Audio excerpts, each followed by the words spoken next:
All right. Thank you for joining us. It is episode 64. We're going to talk about safety in holistic terms. Okay. So sometimes we don't think about these things when we get into safety, such as how to make sure that children know how to advocate for themselves. Our teens and tweens can talk a lot, but they may not know what to do and how to advocate for themselves effectively. So that's our job to make sure we talk to them about it, prepare them for unknowns, okay?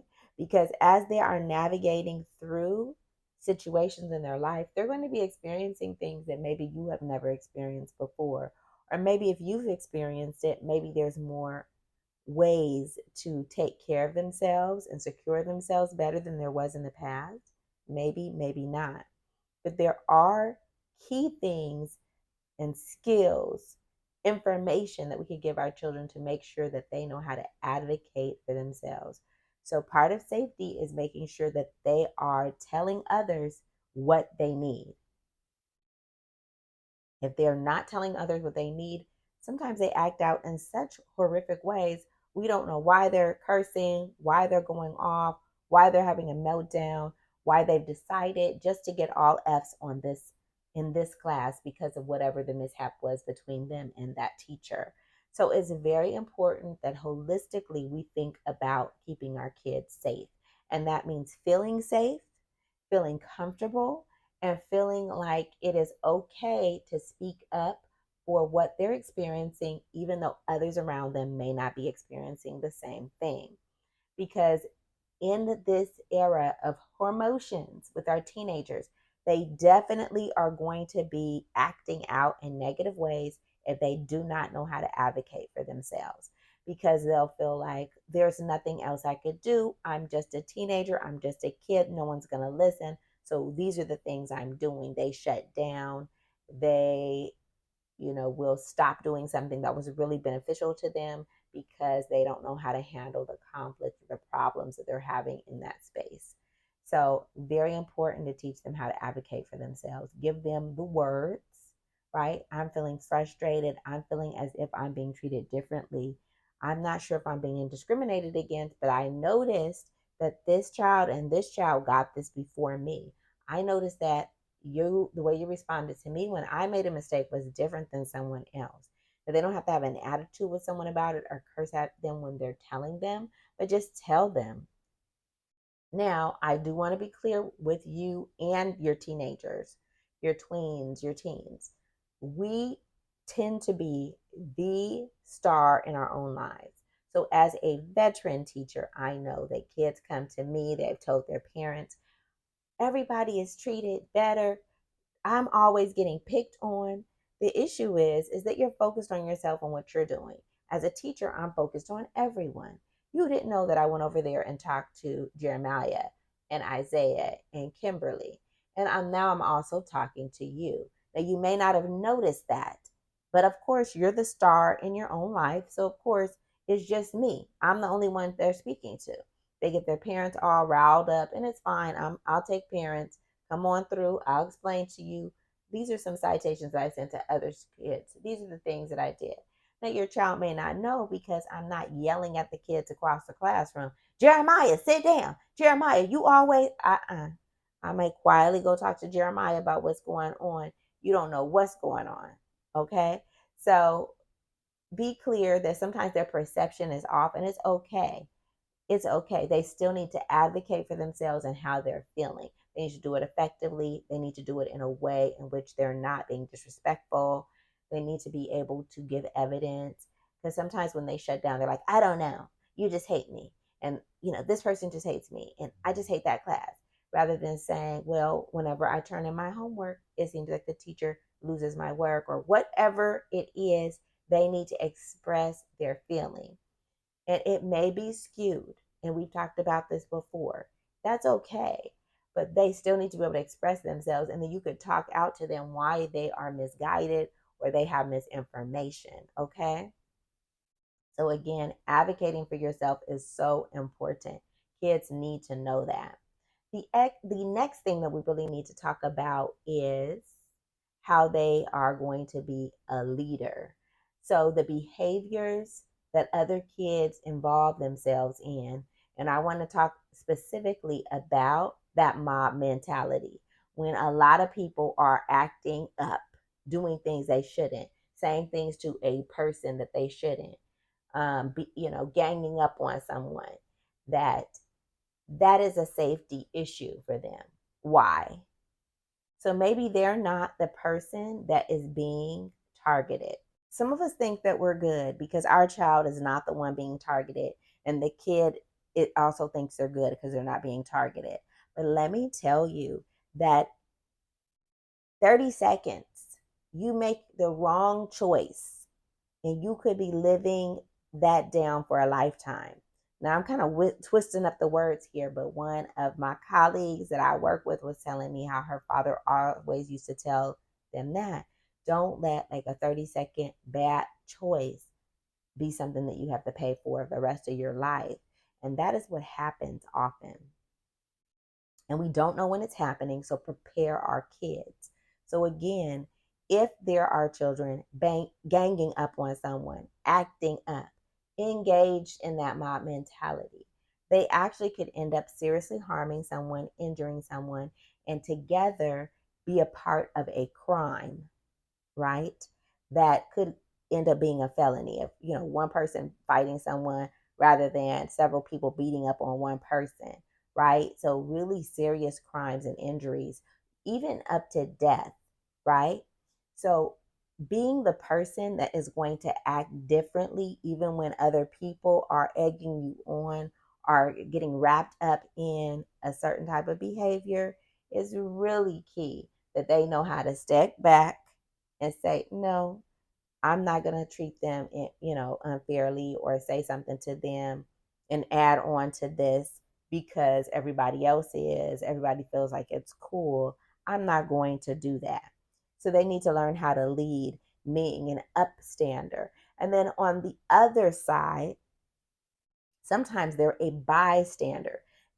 And bystanders have a range of things. So one thing that bystanders may do is see kids with guns and not get involved, not go tell someone, not alert authorities, because we have this thing of not being a snitch. But of course, once they decide to start shooting that gun, then what? And that could be them getting shot, their loved ones getting shot, their friends getting shot, teachers, all of that. So being a bystander sometimes even turns into being an accomplice, and again, can turn on you. You could be the target of the shooter.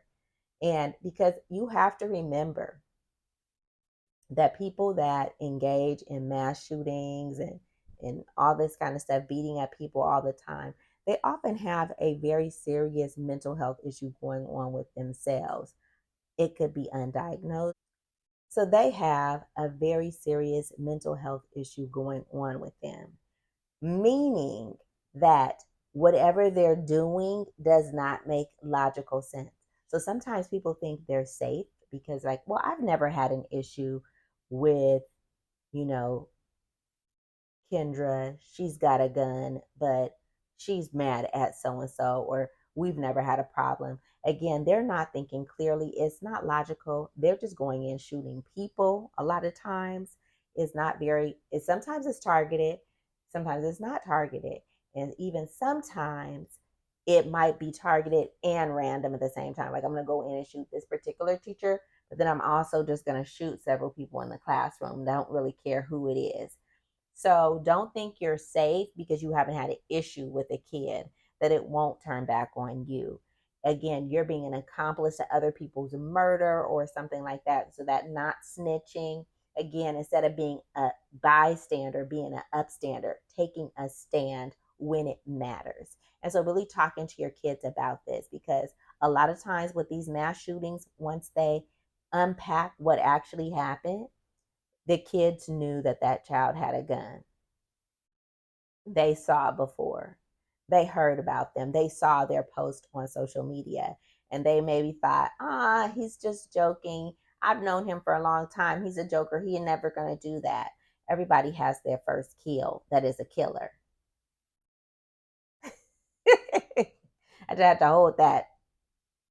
It's just true, right? Unfortunately. So helping your child to understand that they need to be a upstander, someone who is going to lead instead of just follow everybody else, just join in, right? So then now they have a felony or something because everybody was doing this particular thing, or letting something just go by. You're not going to say anything about it, and that goes on again multiple ways. For example, kids could be getting bullied, and sometimes those bullies end up turning around and shooting people, or the bully could just be getting worse and worse and worse, or again, is a mental health issue. They're just randomly, voices or whatever told them to commit crimes against people. Again, you have to stand out from the crowd to help make sure that you stay safe and that you are keeping yourself out of trouble, and not even a little bit of trouble, big trouble. When there's a group of people committing a crime, it really is upscaled. So you don't want to be a part of that and want to know how to step away from that and teach our children to do that, right? When we think about safety, we really need to be thinking in terms of how to de escalate. So a lot of verbal altercations have resulted in physical violence. And what we need to teach children to do is to de escalate, right? And sometimes it's so small. You stepped on my shoes. We about to be in a fight now. I'm going to whip your ass. You know what I'm saying? And so you need to teach your child to be like, man, I didn't mean to do that. Are you okay? And my brother has told me that he'll just go and buy someone a drink. Let me buy you a drink. Sorry about that, whatever. Because it's not worth it. It's not about like who could beat up who. This is a night or an evening or an event where you're just trying to have a good time. And someone sometimes is ready. So, and let me be honest, I've been known to scrap, just to be let you know, when I was a kid. It's this thing that I engaged in, okay? I fought a lot. Most of the fights were at home. They were home-based fights between my cousins. I had a bunch of cousins. I'm laughing because, okay, there's a bunch of cousins that are younger than me, boys, bunch of them, and they're not that much younger, 2 years, 3 years. I think the most is 4 years, the ones that I'm talking about. And they're if you meet them, they're four huge guys, right? But as we're growing up, you know, they weren't so huge. And then we fought and I beat them up until I was 16. So it was going on for a long time. Oddly enough, when the time where they probably really could have handled me, um, they didn't fight me anymore. They were just very like sweet to me and kind and everything, and I was like wonderful. But yes, they grew up to be four huge guys, but I was always very small, and because of that, and I'm also very bossy. Let's just keep it real. I'm very bossy, very small. Um, Growing up, and I was older than them. So I was running it. And so then they would, as they got older, they would try it, right? And so I would, you know what I'm saying? They tried it and I gave it to them. I let them have it. They got to see I'm not, you know, I'm big cousin. Okay. Wasn't big, I'm older cousin. Okay. So anyway, just to be honest, I had a lot of fights. But again, it was at home, and luckily, they didn't beat me. They didn't hit me in the face. I might have hit them in the face or the head or something. They're fine.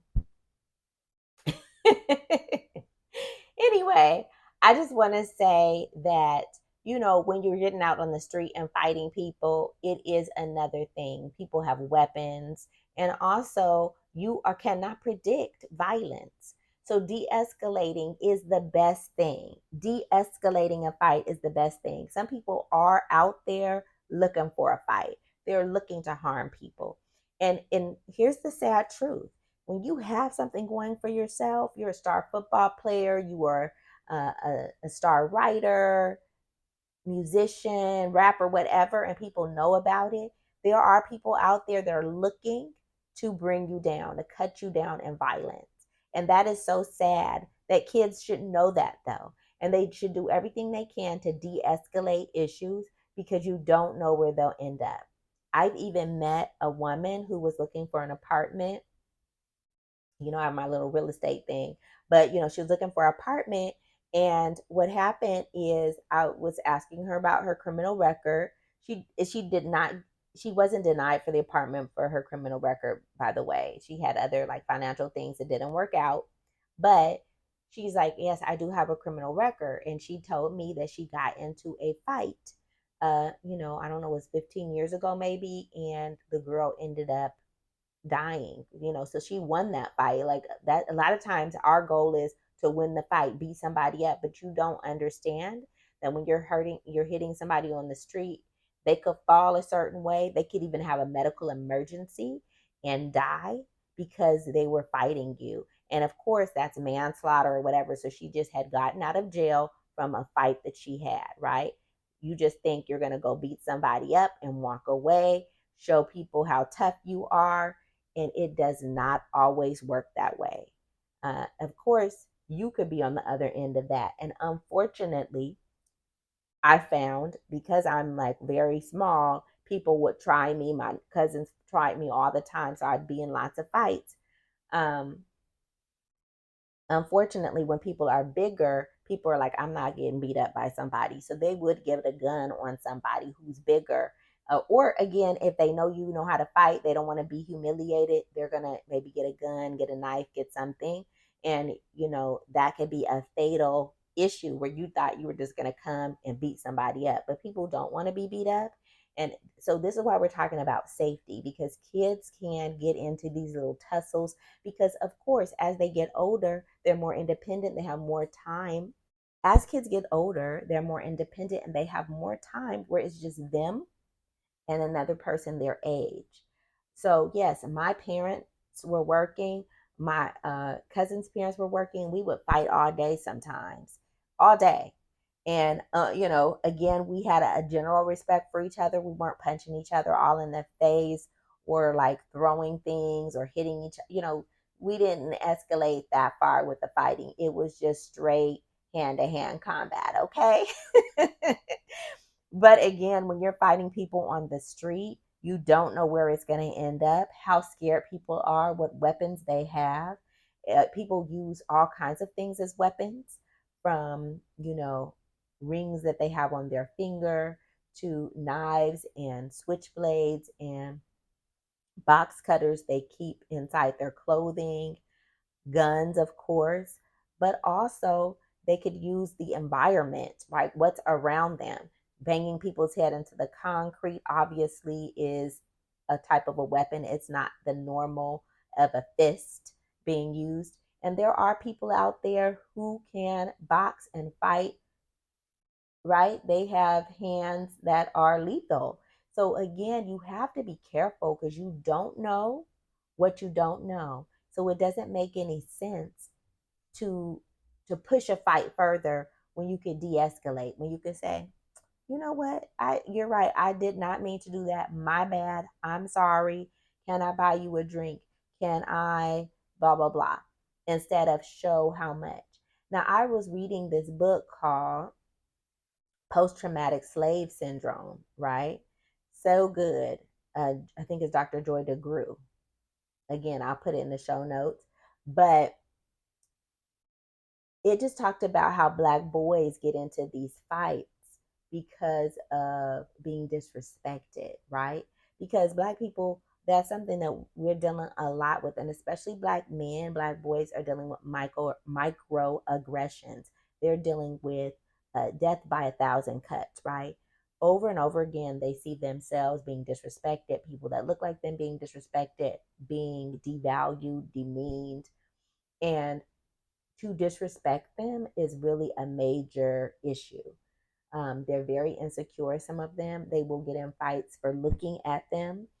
And what I was taught and what I believe is when someone's really staring at me and I'm being serious, I feel like, well, maybe they just really like the way I look and they are like just looking at me, girl or boy. And of course, in the past, of course, I've been irritated by someone and been like, who you looking at? You want to, do something. But again, that's from insecurity. Now, if someone's looking at me a lot, I think, well, maybe they're interested in I mean, and just to be honest, when I was a little girl, I definitely would stare at older girls because I was like, oh, she's so pretty, or her hair is a certain way, and looking at her hair. And I would be staring. And, it wasn't negative, but sometimes people think that staring is negative, and a lot of times it's opposite. They're really admiring you, they're really looking at you, they like the way you act, the way you move, or whatever. So I take it as that and keep moving. They haven't said anything disrespectful to me, they haven't been mean, they're just looking at me, and I just think, oh well, they must be really interested in what they're seeing. um, they're over there checking me out. And it does make me uncomfortable, but it doesn't make me want to confront them and want to fight them. But when we're younger and we have a low self esteem, we maybe not think positively about ourselves, especially with all these negative images about who we are and negative things about or said about us and everything that we've internalized racism. Then someone looking at us a lot is like, what's wrong with me?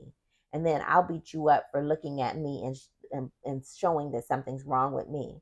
And and really now we really just need to turn that on its head, because people really probably just really interested in you when they're looking at you. They're fascinated by you because I believe that. I'm that girl. Okay? No. But seriously, I ain't that girl. So it's really important. So that takes me to another thing that we know our kids need is to really be aware of their surroundings. They need to be aware of the environment that they're in. They need to trust their instincts, because a lot of this has to do with instincts. Now, what I've read about animals is that animals trust their instincts. They'll do things we don't know why they're doing it, doesn't make sense to us, but they may have a feeling and they go with that feeling. What we do, because of socialization and social graces, we will socialize or talk ourselves out of, and our kids out of listening to our instincts and thinking about what makes sense to us. Even though other people may not see it or understand it, we have a feeling, and we need to build on that. Now, I do want to be clear. Sometimes we have a feeling, nothing happens, and that's fine. But once you get into ignoring your feelings and your emotions and your inklings and your inclinations, then you put yourself directly into traps because you keep ignoring it. And you look away and you think, it's not a big deal. It's all right. This is my so and so. Everything's going to be okay. And it's not.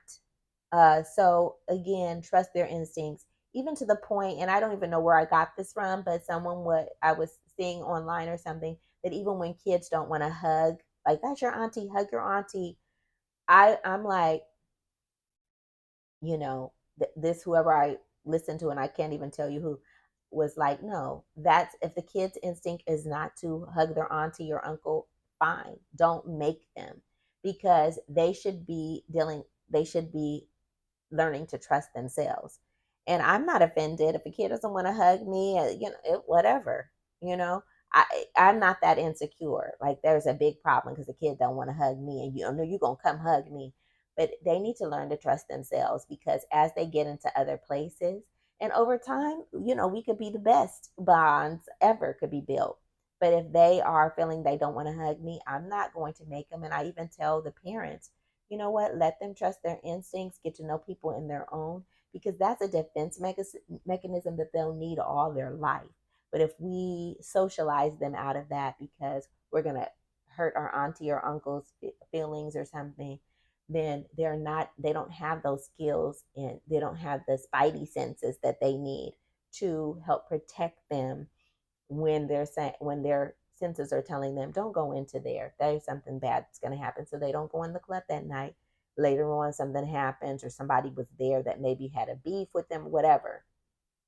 We don't know always what we avoid when we listen to our instincts. We really don't. And and hopefully we don't need to know or find out, right? Because we are protected because we listened to our instincts. Our instincts are there for a reason, and when we ignore them, it puts us in harm's way. So, part of our instincts are being aware of our surroundings, looking at what is going on around, feeling people's vibe, and looking around to see what might be out of place or, so just paying attention. There was a story just a couple of years ago about how a girl was in a lift, right? And once she got in, she was a teenager. Once she got in, the driver was like, "Oh, I'm sure the guys are flirting with you all the time. Oh, if I was younger, I would be dating you for sure." Just really inappropriate comments that you're making to a teenage girl who was in the Uber by herself. She said it smelled like smoke when she went into the Uber. But the issue was after that, he started spraying something. So she said he sprayed it once, but he sprayed it twice. She said she started feeling dizzy and feeling warm, and she could understand that someone had kind of schooled her on, that is an idea that you're being drugged. And she said she opened the door because she listened to her instincts, because that's all he had done. But she listened to her instinct and she went out that car. The car was moving. He never stopped. She got out. She was very badly injured, like scraped up and everything. But she said she went black. She kind of came to, I guess, at some point. He had turned around, the driver, and was like, "Oh, you need assistance?" He acted like he was a bystander, not that he was her Lyft driver. He was not arrested, just to let you know. But she was very clear that he was trying to make her go to sleep, a, a, a drug, a drug induced kind of coma or sleep, and she got out of there. So it is so important that we're aware of our surroundings and teach our children to be aware of our surroundings and how to point out when something's not right, something's not good, and to trust their instincts. And thanks again for joining us. Make sure that you do something today that your adult kids, your future adult kids, will thank you for. Thank you for following the Falling for Learning podcast.